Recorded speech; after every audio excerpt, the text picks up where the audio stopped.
20% de todas las muertes por COVID-19 en lo que va de este año de pandemia en Brasil se dieron apenas en el mes que terminó, el mes de marzo.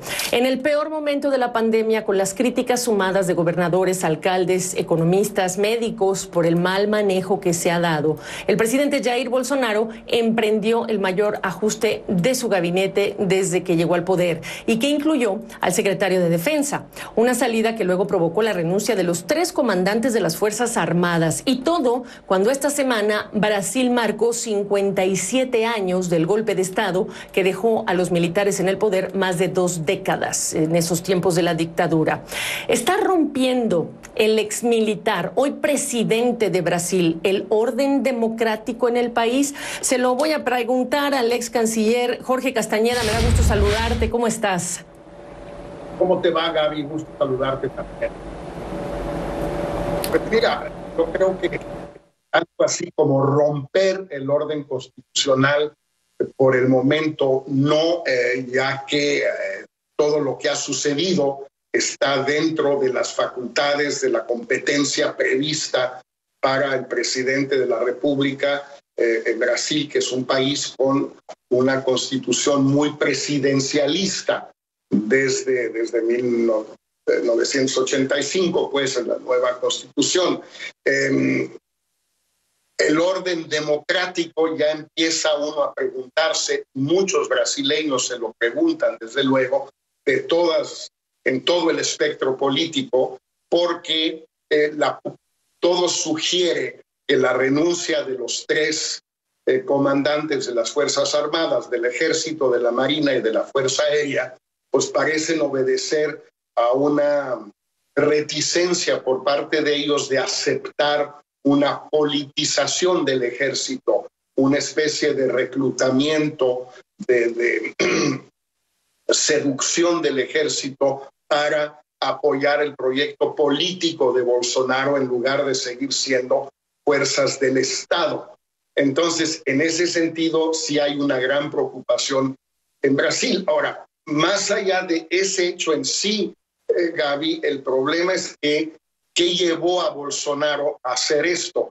A despedir a su ministro de la Defensa, que era un amigo de él de muchos años, el ministro Acevedo, el exgeneral Acevedo, y ¿qué lo llevó a despedir al ministro de Relaciones Exteriores, que ciertamente tenía un conflicto con el Congreso? Pero bueno, es decir, en el fondo, lo que hay detrás de todo esto, por un lado, es una división dentro del ejército en los que quieren seguir a Bolsonaro, aunque se tire al precipicio, y los que quieren mantener una actitud de Estado, de lealtad, de institucionalidad dentro del ejército, pero también lo que está sucediendo con la pandemia, que como decías tú ahorita, está arrojando cifras récord todos los días de muertos, de contagios, de ocupación de camas de hospital, etcétera, con una economía que ya no está, funcionando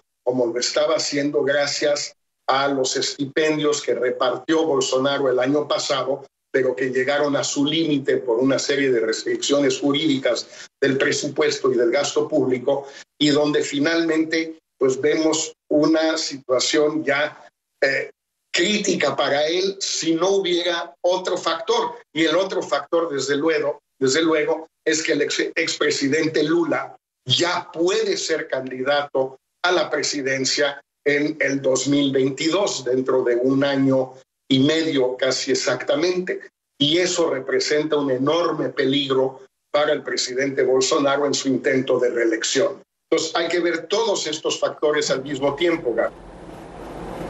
Claro, Jorge, pienso en los días de Dilma Rousseff, si no recuerdo mal, las Olimpiadas o el Mundial, perdóname que se me olvida, pero la cantidad de protestas que se dieron, que derivaron además en los tiempos del juicio político en su contra y la posterior destitución. ¿Ves un escenario, ves posibilidades de un escenario similar desde el lado del Congreso? ¿Y qué representa este momento, por ejemplo, para la gestión de Bolsonaro, viéndolo desde Estados Unidos, Washington, la administración Biden? Bueno, en cuanto a lo primero, Gaby, parece poco probable que haya una movilización de la calle, callejera, de protestas masivas, como las ha habido en el pasado contra la corrupción, contra Dilma Rousseff en ciertos momentos, etcétera, porque la pandemia misma y la mala situación de la economía pues no se prestan fácilmente a que haya manifestaciones multitudinarias en Sao Paulo, en Río, en Belo Horizonte, en Porto Alegre, etcétera. No es imposible porque el activismo y la militancia de la sociedad brasileña, por lo menos en las grandes ciudades, es legendaria y sorpresiva siempre. Pero más bien eso hoy por la pandemia parece difícil, aunque no imposible. En el Congreso no es imposible que empiece a gestarse un movimiento de impeachment o destitución, es el término impeachment que usan en Brasil, en un evidente anglicismo, que ya ha empezado, que no ha tomado vuelo todavía, no ha sido algo que haya empezado a jalar adeptos dentro del Congreso brasileño hasta ahora, pero, insisto, la conjunción de todas estas crisis, la económica, la de salud, la militar y ahora la candidatura o precandidatura posible de Lula, todo eso puede ser una mezcla explosiva. ¿Cómo se inserta Estados Unidos en ella?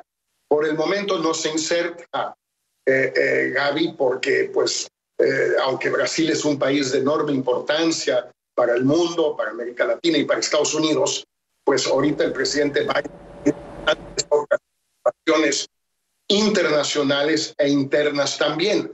Dicho eso, Brasil es un país que le importa mucho por el tema del cambio climático y del Amazonas.